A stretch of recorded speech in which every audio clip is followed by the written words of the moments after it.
الكتاب لا ريب فيه هدى للمتقين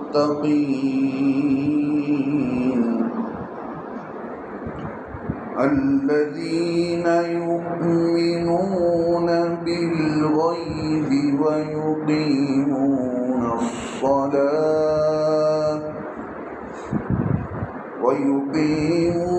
الصلاة ومما رزقناهم ينفقون.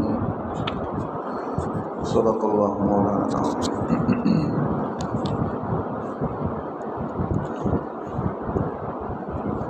بزرگان دین، عزیز نوجوان ساتھیوں، پچھلے ہفتہ آپ حضرات نے ہدایت کے معنی کو سمجھا اور سنا کہ ہم ہر نماز میں سورہ فاتحہ جو پڑھتے ہیں اس میں اللہ سے ہدایت کی دعا مانگتے ہیں. تو ہدایت تین قسم کی ہیں. ایک وہ جو اللہ ہر جاندار کے اندر، ہر پیداوار کے اندر اس کی ضرورت کا علم اور رہبری کرتے ہیں. ہدایت کے اصل معنی آتے ہیں رہبری کرنے کے، راستہ دکھانے کے. تو اللہ نے جتنی چیزیں دنیا میں پیدا کی ہیں، چاہے وہ جاندار ہوں، غیر جاندار ہوں، نباتات ہوں، جمادات ہوں، ہر ایک کو اللہ نے اس کے ضرورت کے مطابق رہبری کی ہے. نمبر 2، دوسری ہدایت وہ ہے جو اللہ رب العزت پیغمبروں کو بھیج کر انسانوں کو اپنی طرف دعوت دیتے ہیں، اللہ کی طرف، اور اللہ کے پیغمبروں کی طریقے پر چلنے کی دعوت دی جاتی ہے. یہ دوسری ہدایت ہوتی ہے. تیسری ہدایت وہ ہوتی ہے کہ جس میں ہدایت پر ہونے والے لوگوں کو ہدایت میں ان کو آگے بڑھایا جاتا ہے، مزید عمل کی توفیق دی جاتی ہے. اللہ فرماتے ہیں والذین اہتدوا زادہم ھدی وآتاہم تقواہم. اللہ فرماتے ہیں والذین اہتدوا، جو ہدایت پر ہیں، والذین اہتدوا ھدی وآتاہم تقواہم، ہم ان کے تقوی کو مزید کرتے ہیں، ہم ان کی ہدایت کو مزید کرتے ہیں اور انہیں تقوی دیتے ہیں. تو معلوم یہ ہوا اللہ کی طرف سے مختلف قسم کی ہدایت دی جاتی ہے. صراط مستقیم کی ہدایت ہم اللہ سے دعا مانگتے ہیں، اللہ ہمیں صراط مستقیم کی رہبری فرما. تو صراط مستقیم ان لوگوں کا راستہ، انبیاء کا، اور انبیاء کے ساتھ چلنے والے، انبیاء کے طریقے پر چلنے والے اللہ کے نیک بندے اولیاء کا. نمبر 3، شہداء کا، اور ہر زمانے میں صحیح رخ پر چلنے والے نیک بندے، صالحین، جن کو اللہ والے کہا جاتا ہے، اہل اللہ کہا جاتا ہے، یہ ہر زمانے میں پائے جاتے ہیں. اور ان لوگوں کے یہی وہ راستہ ہے جس پر چلنے سے آدمی کو صراط مستقیم، سیدھا راستہ مل جاتا ہے. یہ وہ راستہ ہے اللہ نے جن پر انعام کیا. اور کن راستوں سے ہم نے اللہ سے پناہ چاہی ہے نماز میں سورہ فاتحہ کے اندر؟ ان لوگوں کے راستے پر جن پر اللہ نے اپنا غصہ اتارا، اپنا پھٹکار اور لعنت برسا. اللہ کی لعنت جن لوگوں پر برسی، ان سے حفاظت، ان لوگوں کے راستے سے پناہ مانگی گئی. اور وہ کون لوگ ہیں؟ یہود ہیں. ان کو کتاب دی گئی، پیغمبر بھیجے گئے، سارے سب کے باوجود ضد کر کے پیغمبروں سے ضد کرنے والے، پیغمبروں کا قتل کرنے والے. اور دوسرا طبقہ نصارہ کا ہے. اس میں یہاں پر کچھ خاص باتیں اور بھی سورہ فاتحہ کی باقی رہ گئی ہیں، ان باتوں کو مکمل کر کے انشاءاللہ آگے ہم بڑھتے ہیں.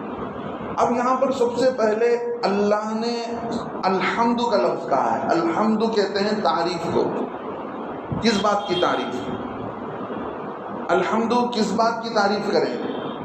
الحمد کے معنی میں یہاں پر یہ چیز چھپی ہوئی ہے کہ انسان کو اللہ نے جو کچھ دیا ہوا ہے، جو کچھ انسان کو اللہ کی طرف سے ملا ہوا ہے، ہر کسی پر، آدمی ہر ایک پر اللہ کی تعریف بیان کرے. انسان دو چیزوں سے جڑا ہوا ہے، ایک انسان جسم سے جڑا ہوا ہے اور دوسرا انسان کی روح ہے. اب پہلے نمبر پر بات کریں تو انسان کی جسم، تو انسان کے جسم کے اندر اللہ فرماتے نحن خلقناہم وشددنا اسرہم، ہم نے انسان کو پیدا کیا اور اس کے جوڑوں کو باندھ کر رکھا ہے۔ انسان کے ایک حدیث میں آتا ہے 360 جوڑ ہیں، ایک حدیث میں آتا ہے 300 جوڑ ہیں۔ اللہ کے نبی صلی اللہ علیہ وسلم نے فرمایا جو شخص چاش کی نماز پڑھتا ہے اس کے ہر جوڑ کے بدلے میں صدقہ دینے کا اجر مل جاتا ہے۔ ایک آدمی نے چاش کی نماز پڑھ لیا، انسان کے جسم کے اندر جتنے جوائنٹس ہیں 300 ہیں یا 360 ہیں، جتنے بھی ہیں، ہر ایک کے طرف سے صدقہ دینے کا ثواب مل جاتا ہے۔ اگر آدمی سورج اچھی طرح چڑھنے کے بعد، یعنی تقریباً سمجھ لیجئے 9 بجے کے بعد آدمی چاش کی نماز پڑھ لیتا ہے تو اللہ رب العزت اس کے، تو انسان کے جسم کے اندر جوڑ ہے، انسان کے جسم کے اندر مختلف اعضاء ہیں۔ آپ آنکھ کو دیکھ لیں، آنکھ کے اندر اللہ نے کتنی ساری نعمتیں رکھی ہیں۔ انسان کے آنکھ جو پردہ ہے، انسان کے پلک میں اور انسان کے آنکھ کے اوپر ایک پردہ ہے، دونوں کے بیچ میں کوئی بھی معمولی سی مٹی آ کر پڑ جائے، ہلکا سا دھول آ کر پڑ جائے، ایک باریک سا بال آ جائے تو انسان پریشان ہو جاتا ہے۔ اور اللہ نے ایسا سسٹم بنا رکھا ہے کہ وہ چیز آٹومیٹکلی طور پر اللہ وہاں پر پانی لا لیتے ہیں تو پانی کے ذریعے سے وہ چیز باہر آ جاتی ہے۔ انسان کی بنائی ہوئی چیز وارنٹی کی ہوتی ہے، گارنٹی اس میں نہیں ہوتی، وہ گارنٹی بھی 2 سال کا دیتا ہے۔ اللہ نے ایسی نعمتیں انسان کو دی ہیں، انسان ان نعمتوں کا غلط استعمال نہیں کرے گا، وہ نعمتیں سالوں سال تک کام دے گی۔ کتنے لوگ ہمارے بیچ میں ہیں 70 سال سے ہیں، 80 سال سے ہیں، 90 سال سے ہیں، ان کا پیر صحیح کام کر رہا ہے، ان کی آنکھیں صحیح کام کر رہی ہیں، ان کا ہر چیز دماغ سے لے کر ہر چیز کام کر رہی ہے، تو معلوم یہ ہوا کہ اللہ نے انسان کو جو جسم دیا ہے، الذی خلقک فسواک فعدلک، اللہ فرماتے وہ ذات جس نے تجھے پیدا کیا ٹھیک ٹھیک پیدا کیا۔ اللہ کو معلوم ہے کہ کیا چیز بڑھنا ہے، بال بڑھتا ہے، کتنا بڑھنا ہے اتنا ہی بڑھتا ہے۔ جیسے بال بڑھتا ہے، انسان کے اگر ایسی انگلیاں بڑھنی شروع ہو جائیں، جیسے بال بڑھتا ہے ایسے ہی کان بڑھنے شروع ہو جائیں، جیسے بال بڑھتا ہے ایسے ہی ناک بڑھنی شروع ہو جائے، ٹھیک ٹھیک پیدا کیا، جس کو جو جتنا بڑھانا ہے اتنا ہی بڑھایا جائے گا۔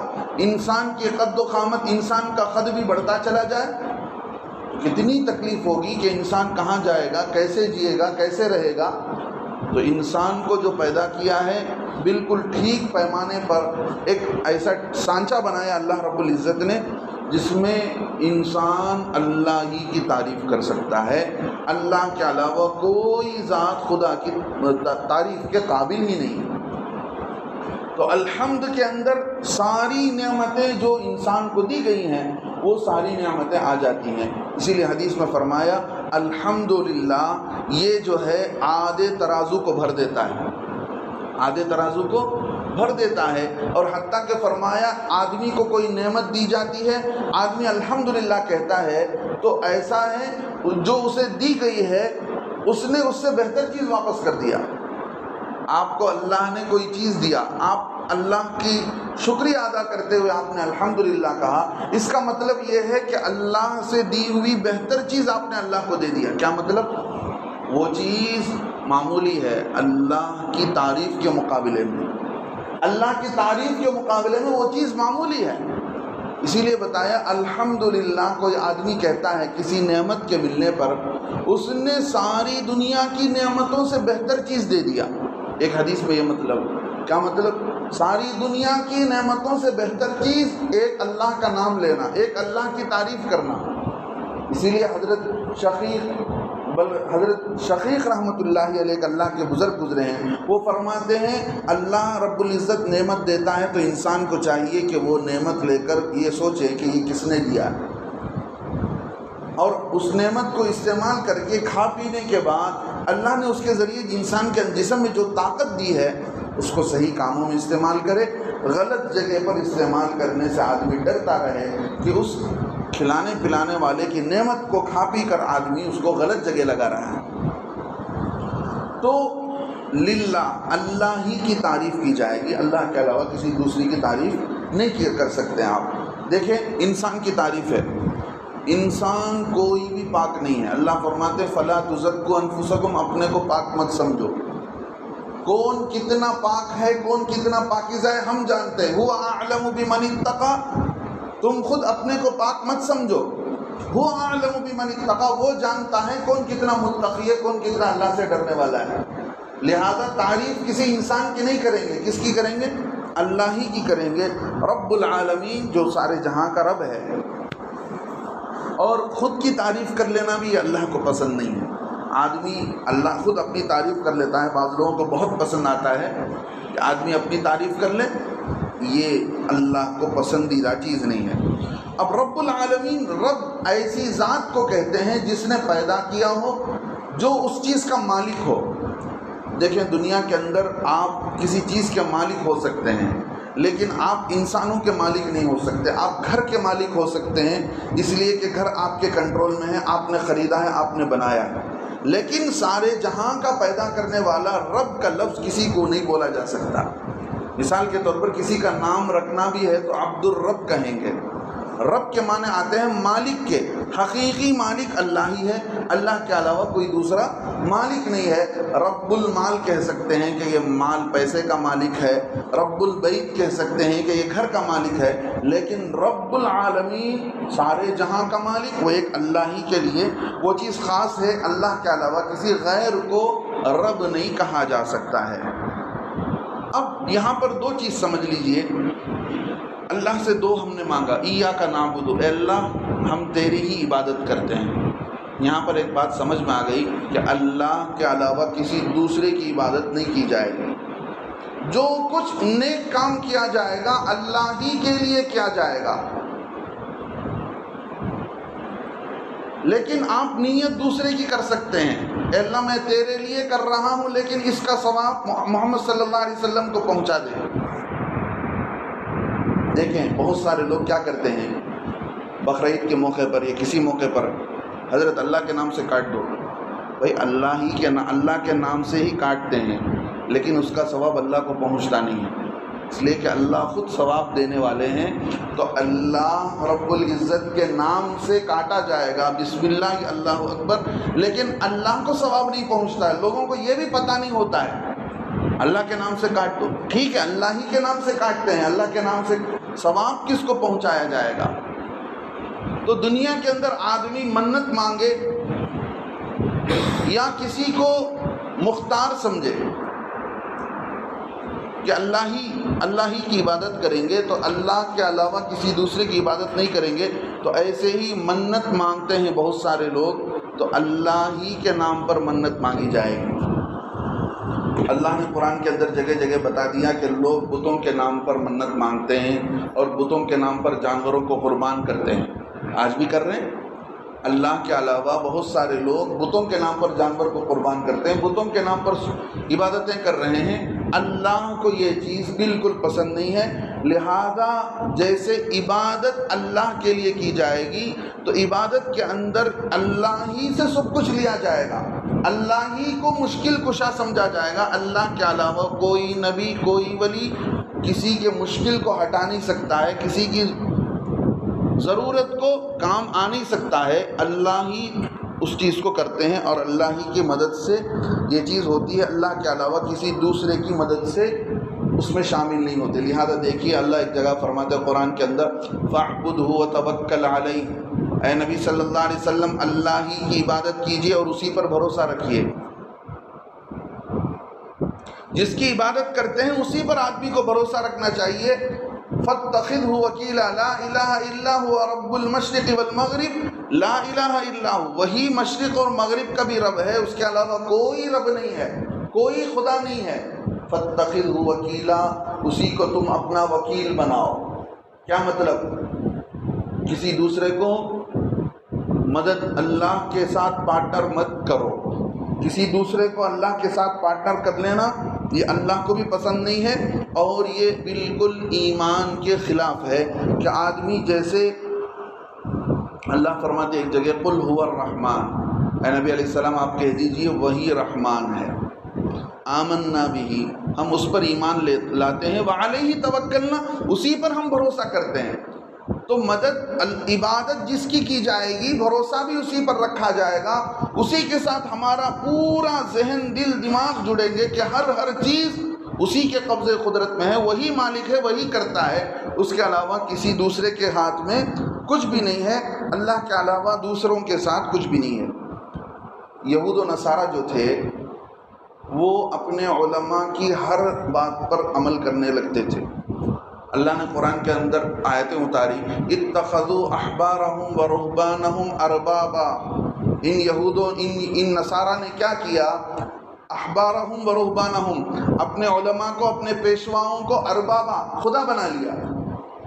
حضرت عدی بن حاتم فرماتے ہیں مسلمان ہونے کے بعد اللہ کے نبی علیہ السلام سے پوچھا، اللہ کے نبی علیہ السلام ہم تو اپنے علماء کو، اپنے پیشواؤں کو ہم نے خدا نہیں بنایا، اللہ نے یہ آیت قرآن کے اندر کیوں اتاری ہے؟ اللہ فرماتے ہیں تمہارے علماء نے اپنی کتابوں سے ہٹ کر، جو اللہ نے تم پر اتاری اس سے ہٹ کر کوئی چیز حرام قرار دیا، تم نے اسے حرام مان لیا، اور کوئی چیز حرام تھی تمہارے علماء نے اس کو حلال کیا تو تم حلال سمجھ گئے۔ اسی لیے اللہ کے نبی علیہ السلام کی دعا میں ہے حزب العظم کے اندر، الحلال ما احللتا، اے اللہ حلال وہی ہے جس کو تو نے حلال کیا ہے، الحرام ما حرمتا، حرام وہی ہے جو اللہ نے حرام کیا ہے۔ کسی بندے کے حرام کرنے سے کوئی چیز حرام نہیں ہو جاتی، کسی بندے کے حلال کرنے سے کوئی چیز حلال نہیں ہو جاتی۔ حضرت عدی بن حاتم سے اللہ کے نبی علیہ السلام نے کہا یہی معنی ہے، تم نے ان علماءوں کو اپنا سب کچھ بنا لیا کہ وہ جو بولیں گے وہی ہے۔ دیکھیے اللہ کے علاوہ کسی کے سامنے جھکا نہیں جائے گا، آنکھ بند کر کے کسی کی بات نہیں سنی جائے گی سوائے اللہ کی اور اللہ کے نبی علیہ السلام کی بات۔ ان دونوں کے علاوہ آنکھ بند کر کے آپ کسی کے بھی پیچھے چلے، یہ نہیں ہو سکتا۔